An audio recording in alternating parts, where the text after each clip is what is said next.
Assalamualaikum warahmatullahi wabarakatuh. Perkenalkan, nama saya Tiara Kurota Ayu Suroto Putri dengan NIM 21108010081 dari Prodi Ekonomi Syariah kelas C. Di sini saya akan mempresentasikan hasil pekerjaan saya dengan materi Muhkam Mutasyabih yang diampu oleh Bu Siti Jahroh SHI MSI. Yuk kita simak penjelasan dari saya. Yang pertama, pengertian muhkam dan mutasyabih. Secara etimologi, kata muhkam berasal dari kata ihkam, yang berarti kekukuhan, kesempurnaan, keseksamaan, dan pencegahan. Semua pengertian ini pada dasarnya kembali pada satu makna, yaitu pencegahan. Muhkam dapat berarti sesuatu yang dikukuhkan, jelas, fasih, dan bermaksud membedakan antara informasi yang hak dan yang batil, secara memisahkan urusan yang lurus dari yang sesat. Itulah yang dimiliki dalam sifat kalam muhkam. Selanjutnya, pengertian mutasyabih. Mutasyabih berasal dari kata tasyabuh, yakni bila salah satu dari dua hal serupa dengan lainnya yang biasanya dapat membawa kepada kesamaran antara dua hal tersebut.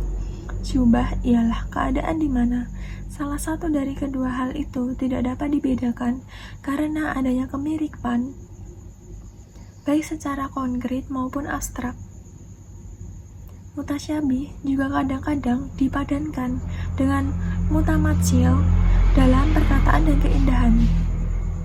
Dengan ungkapan-ungkapan tasyabuh al-kalam dapat diartikan kesamaan dan kesesuaian dalam perkataan, karena sebagiannya membenarkan sebagian yang lain dalam kesempurnaannya dan sesuai pula dengan makna yang dimaksudkannya.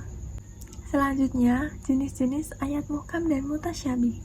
Contoh ayat muhkam terdapat pada Quran Surat Al-Insyirah ayat 5-6. Yang artinya, sebab sesungguhnya sesudah kesulitan itu ada kemudahan, dan sesungguhnya sesudah kesulitan itu ada kemudahan. Terdapat juga pada Quran Surat Al-Lail ayat 13, yang artinya, sesungguhnya kepunyaan kami akhirat dan dunia. Contoh ayat mutasyabih yaitu terdapat pada Quran Surat Ar-Rahman ayat 27, yang artinya, dan tetaplah kekal wajah Tuhanmu yang mempunyai kebesaran dan kemuliaan. Terdapat juga pada Quran Surat Al-Fat ayat 10 yang artinya tangan Allah di atas tangan mereka. Selanjutnya, perbedaan pendapat para ulama tentang ayat muhkam dan mutasyabih. Para ulama berbeda pendapat tentang apakah ayat mutasyabih dan muhkam dapat diketahui oleh manusia atau tidak, atau hanya Allah Subhanahu wa Ta'ala yang mengetahuinya. Perbedaan sikap tersebut dibedakan oleh perbedaan cara membaca surat Al-Imran ayat 7 yang sudah diikuti di atas, yang artinya tidak ada yang mengetahui takwil melainkan Allah, dan orang-orang yang mendalami ilmunya berkata, kami beriman kepada ayat-ayat mutasyabihat, semuanya itu dari sisi Tuhan kami. Pendapat yang pertama, pendapat Fakhrur Razi. Pendapat pertama muhkam adalah yang dinamai oleh para ahli usulul fikih sebagai mubin atau jelas, dan mutasyabih adalah mujmal atau global. Lafal yang diciptakan untuk satu makna bisa juga mengandung makna yang lain atau tidak. Jika lafal yang ditetapkan untuk sebuah makna tidak mengandung makna yang lain, maka inilah nas. Jika satu makna lebih kuat daripada makna lain, maka lafal itu dengan kuat adalah zahir. Sementara dengan tidak kuat daripada makna lain, yaitu mu'awwal. Sementara itu, jika kemungkinan hubungannya sepadan, maka hubungan lafal itu dengan keduanya disebut mustaraka, dan jika dinisbatkan salah satu dari masing-masing, maka disebut mujmal. Jadi, hasil dari pembagian kami adalah nas, zahir, mustaraka, dan mujmal. Selanjutnya, pendapat Ar-Raghib Al-Asfahani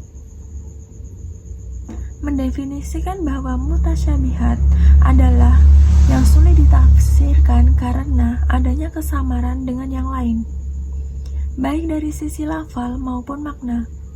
Ia mengatakan bahwa mutasyabihat terbagi dari 3 bagian, yaitu mutasyabih dalam lafal, mutasyabih dalam makna, dan mutasyabih dalam lafal dan makna sekaligus.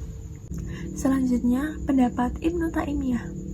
Beliau berpendapat bahwa mutasyabih adalah ayat-ayat tentang sifat khusus, baik itu sifat bagi Allah Subhanahu wa Ta'ala, seperti Maha Mengetahui atau Alim, Maha Berkuasa atau Qadir, Maha Bijaksana atau Hakim, dan Maha Memberi Petunjuk atau Hadi, ataupun sifat-sifat para nabi lainnya, seperti firman Allah Subhanahu wa Ta'ala tentang Isa bin Maryam, dan yang terjadi dengan kalimatnya yang disampaikannya kepada Maryam, dan dengan tiupan ruh daripadanya yang serupa dengan itu. Selanjutnya, pendapat tentang Alamah Tabata'i. Beliau mengatakan, apa yang disampaikan ayat tentang makna mutasyabih menunjukkan makna yang menyamarkan dan meragukan, tetapi itu bisa diatasi dengan metode yang dipakai para ahli bahasa, dan menafsirkan dengan umum menjadi khusus, mutlak menjadi bersyarat, dan semacamnya. Namun, hal itu karena makna itu tidak sesuai dengan makna ayat yang lain, beliau berpendapat bahwa mutasyabih itu tidak jelas maksudnya. Yang hanya sekadar mendengar, ia menjadi samar, meragukan, dan membingungkan di antara satu makna dengan makna yang lain. Kemudian diverifikasi dengan kata muhkam sehingga jelas maksudnya. Maka ayat mutasyabih itu menjadi ayat muhkam karena dibantu ayat muhkam, dan ayat muhkam memang ayat yang jelas, mapan, dan kokoh.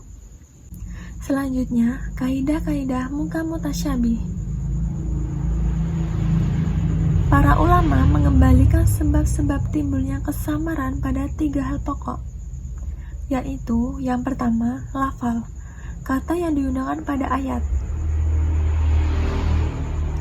Seperti firman-Nya yang menginformasikan sikap Nabi Ibrahim alaihissalam terhadap patung-patung sembahan kaumnya. Allah antara lain berfirman pada Quran Surat Asy-Syaffat ayat 93, kata zamin tidak jelas maksudnya.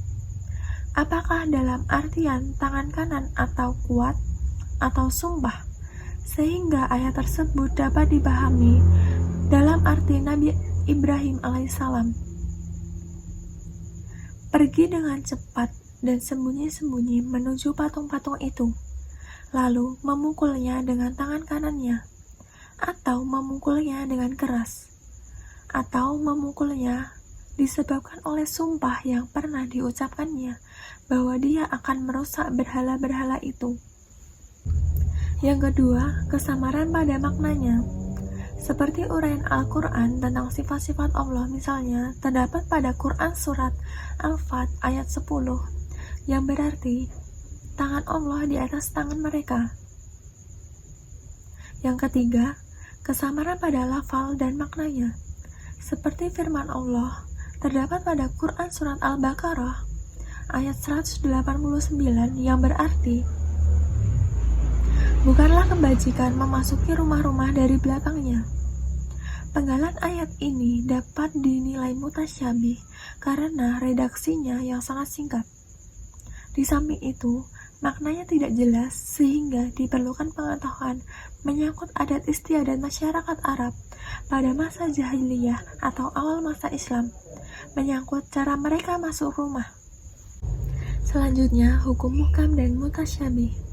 Hukum muhkam wajib diyakini dan dikerjakan seperti yang telah diwajibkan untuk diimami tanpa ada keraguan serta kemungkinan yang lain. Arti dari muhkam tidak dapat dipalingkan kepada makna yang lain. Ia tidak mungkin dinasah. Dengan demikian, makna dalalahnya terhadap suatu hukum lebih kuat dari seluruh jenis dalalah yang sebelumnya, karena lafalnya sudah terarah untuk menunjukkan arti suatu hukum tertentu. Hukum mutasyabih harus ditawakufkan dari pentawilannya di dunia. Hakikat kebenaran Allah Subhanahu wa Ta'ala, seperti firman Allah. Adapun orang-orang yang dalam hatinya condong kepada kesesatan, maka mereka mengikuti sebagian ayat-ayat mutasyabih. Selanjutnya, daftar pustaka. Saya mengutip dari 3 jurnal serta 3 e-book yang sudah tertera di sini. Cukup sekian presentasi dari saya, kurang lebihnya mohon maaf. Wabillahi taufiq wal hidayah. Wassalamualaikum warahmatullahi wabarakatuh.